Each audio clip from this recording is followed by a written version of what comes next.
Muy buenos días, mis amigos, que el Señor los bendiga en su santa voluntad. Y bueno, rápidamente, hoy quiero tocar un tema que yo sé que va a ser de edificación y de conocimiento y de reflexión para todos ustedes, ¿no? Quiero hablar un poco sobre los ministerios profético-apostólicos que estamos viendo hoy en día.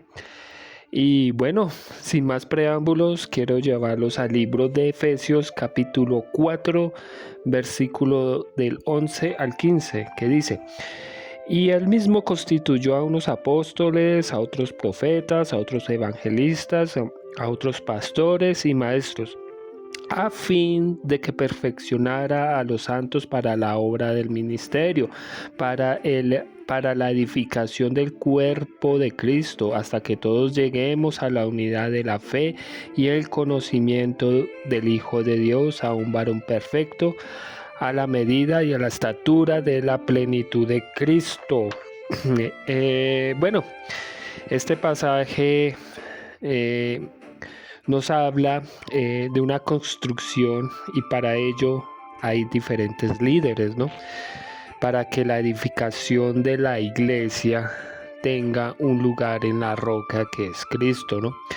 Pero en el caso de los apóstoles se entiende que el ministerio del apostolado ya cesó, ya se acabó, porque en Efesios capítulo 2, versículo del 20 y 21, dice: edificado sobre el fundamento de los apóstoles y profetas, que son Juan, Pablo, ¿sí?, etcétera, etcétera, ¿no? Siendo Cristo Jesús mismo la piedra angular, en que todo el edificio bien ajustado va creciendo para ser un templo santo en el Señor, ¿no? Ahora bien, fundamento quiere decir una base que sostiene, y esta base es la doctrina, que es Cristo, sobre la cual esta construcción está construida la iglesia, ¿no? Mire, Dios, por ejemplo, Cristo convocó a 12 para que pusieran el fundamento de la iglesia, y nosotros somos edificados sobre esos fundamentos, ¿no? Ahora bien, ¿cuántos fundamentos se hacen para la construcción de una casa, de un edificio? ¿Cuántas? Una, ¿verdad? Un fundamento. A partir de ahí, la casa es edificada, la iglesia es edificada por los fundamentos de Cristo. Por ello, nuestra vida debe ser fundada en Cristo, su vida debe estar basada en Cristo. Y ahí, hoy en día, sí tenemos los apóstoles. Hoy en día sí tenemos los apóstoles que el Señor nos dejó.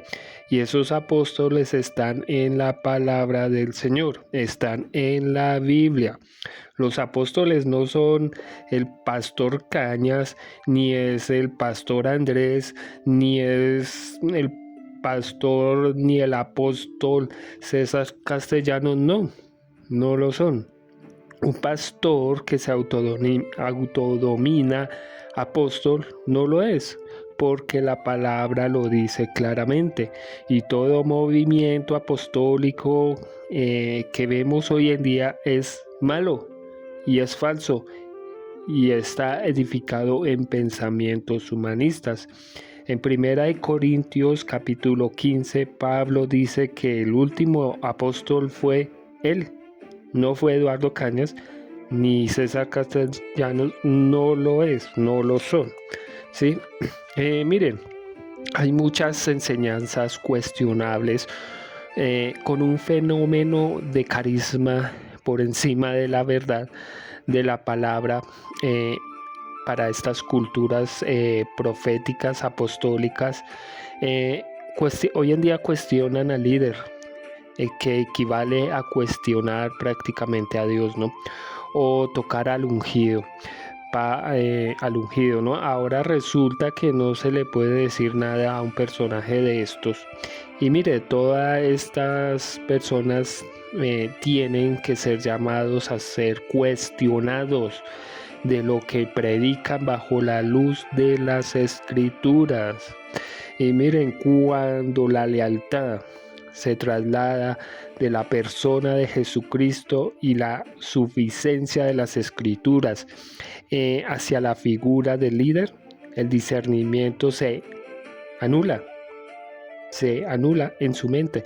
Y porque aún así el hombre se ha acostumbrado a actuar y pensar por emocionalismo, el seguidor o todas las personas prefieren la seguridad emocional que defender la verdad de la palabra de Dios, ¿no?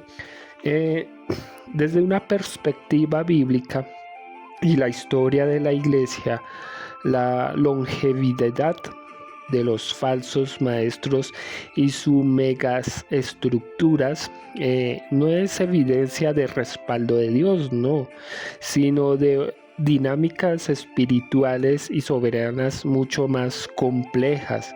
Que un falso maestro dure muchos años en una nación o ciudad puede ser en sí mismo una forma de juicio de Dios sobre esa región. Cuando una masa de creyentes prefieren el evangelio del bienestar, el entretenimiento y la superación personal positiva y la prosperidad por encima del arrepentimiento y la cruz, Dios permite que permanezcan líderes que alimentan esa ilusión durante décadas, ¿no? Y el falso maestro prolongando en el tiempo opera como un instrumento judicial de endurecimiento para quienes rechazan la verdad, ¿no? En la palabra, por ejemplo, en la parábola del trigo y la cizaña, que solo encuentran en Mateo capítulo 13, versículos del 24 al 30, los siervos preguntaron al dueño del campo si deben arrancar inmediatamente la cizaña. La respuesta del Señor es no. No sea que al arrancar la cizaña arranquéis también con ella el trigo. Dejad crecer juntamente lo uno y lo otro hasta la siega. Mire, el tiempo de la iglesia en la tierra es una era de gracia, tensionada por la paciencia divina. Dios permite que el error y la verdad coexistan temporalmente para dar espacio al arrepentimiento de los engañados, pero también para que la maldad del engañador llegue a su colmo antes del juicio definitivo. Segunda de Pedro capítulo 3, 9, estas citas bíblicas me respaldan. Y también Génesis capítulo 15, versículo 16. ¿Sí? Miren, el creyente sigue asistiendo a estas falsas congregaciones apostólicas proféticas donde el pastor se autodomina apóstol porque su vínculo afectivo, su compromiso de servicio con la comunidad y el mandato de comunión fraternal pesan más que su conciencia, que la enseñanza escritural, ¿no? En Efesios capítulo 4, el apóstol Pablo nos presenta 5 tipos de dones o personas dotadas, dados a la iglesia por Dios: apóstoles, profetas, evangelistas, pastores y maestros.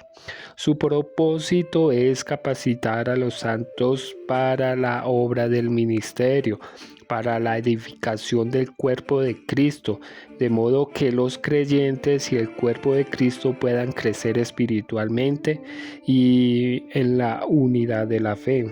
En Efesios, por ejemplo, en Efesios capítulo 4, versículo del 12 al 13, el objetivo, afirma Pablo, es que ya no seremos niños sacudidos por olas y llevados de aquí para allá por todo viento doctrinal, por la astucia de los hombres, por las artimañas engañosas del error. Más bien al hablar la verdad en amor creceremos en todos los aspectos en aquel que es la cabeza, es decir, que es Cristo, ¿no? Pablo enseñó a los colosenses a permanecer arraigados y firmes en la fe para que nadie los engañara con argumentos ingeniosos, ¿no? Esto lo encuentra en Colosenses capítulo 2, 4. Los creyentes maduros entienden que para seguir a Cristo deben alimentarse continuamente de la palabra de Dios mientras permanecen en comunión con otros creyentes, ¿no? Arraíguense profundamente en Él y edifiquen toda la vida sobre Él. Entonces la fe de ustedes se fortalecerá en la verdad que se les enseñó y rebosarán de gratitud. No permitan que nadie los atrape con filosofías huecas y disparates elocuentes que nacen del pensamiento humano y de los poderes espirituales de este mundo y no de Cristo. Esto lo consiguen en el libro de Colosenses capítulo 2 versículos del 7 al 8. Miren, Dios no responde a decretos humanos, como decir yo decreto que tengo salud, yo decreto que tengo dinero, y todas estas mega iglesias enseñan esto. Dios no responde a decretos humanos, no. Dios responde a corazones rendidos, no a decretos humanos. Nosotros no creamos realidades con nuestra boca, solo alineamos nuestra boca con lo que el Señor dijo. La fe no ordena a Dios, la fe hace que nos sometamos a Cristo. El hombre con su ego quiere hablar como para ser elogiado, pero no quieren vivir rendidos a Dios. Nos gusta el estatus, una vida que no nos falte nada y que tengamos muchas cosas, pero eso no significa que usted esté bien delante del Señor. Solamente entregue su vida a Cristo, busque congregarse en una iglesia de sana doctrina, donde Cristo sea el centro, para que así su vida esté enfocada y puesta en Cristo. Bueno, quiero dejarlo hasta aquí. Espero le haya gustado esta pequeña reflexión. No olviden compartir este video, esta enseñanza. Extendamos la palabra del Señor por todo rincón. ¿Y cómo lo hacen? Predicando el Evangelio y compartiendo este canal de YouTube. Dele un like, comente ahí en la caja de comentarios y comparta. Ayúdame y ayuden a extender la palabra del reino del Señor, para que muchas personas no sean engañadas por todos estos falsos maestros, falsos profetas, falsos apóstoles que solo quieren distorsionar la palabra del Señor y no quieren que usted conozca del verdadero Cristo y no quieren que usted conozca el verdadero Evangelio, ¿no? Bueno, el Evangelio consiste en que el Evangelio no es para arreglar su vida. El Evangelio es para cambiar su corazón y que su corazón se apunte solamente a Cristo, ¿no? Bueno, dejémoslo hasta aquí. No se pierdan el próximo video. No olviden comentar y muchas bendiciones para todo el mundo. Y gracias al Señor primeramente y gracias a ustedes. Que el Señor los bendiga en Cristo Jesús. Amén y amén.